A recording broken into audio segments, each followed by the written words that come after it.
Here at 6:32 this morning, a mother in Vail is using her family's tragedy to spread a message about mental health and suicide awareness, especially during Suicide Prevention Month here in September. Our Southeast Side reporter Blake Phillips takes us to Cienega High School to show us how one student didn't make it there, but his story did.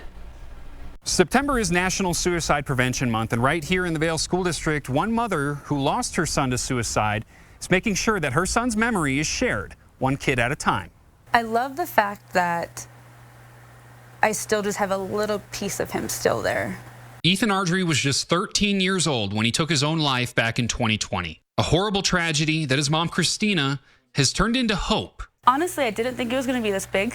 I should have known better because Ethan was so loved by so many people. I was truly blessed. I know everyone talks about how great their child is, but my son had a kind old soul. Her new passion, the Ethan Ardrey Project, helps make sure Ethan's memory is used for good. And I always tell people, I'm so happy that I live in Vail because I do not think I would have ever gotten that support anywhere else. The district has seen its fair share of change in years past.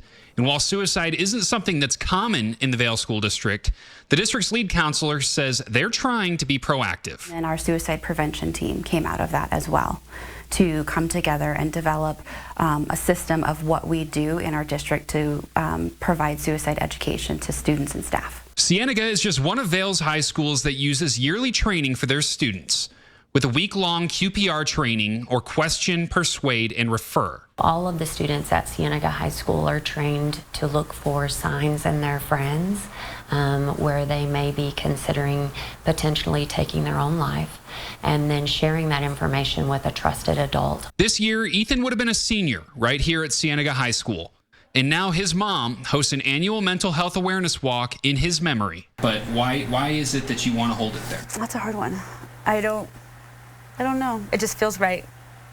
That's where he always wanted to go, so to me it just feels right that it's there. To raise awareness with Ethan's memory and make sure he's not forgotten. At Cienega High School, I'm Blake Phillips, KGUN 9.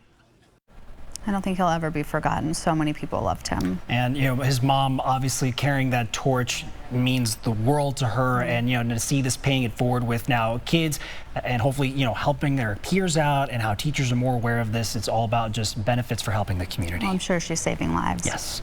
Now, on top of being our Southeast Side reporter, Blake is also part of the Good Morning Tucson team. If you have a story you want him to look into, you can always scan the QR code. It's right there on your screen, or send him an email.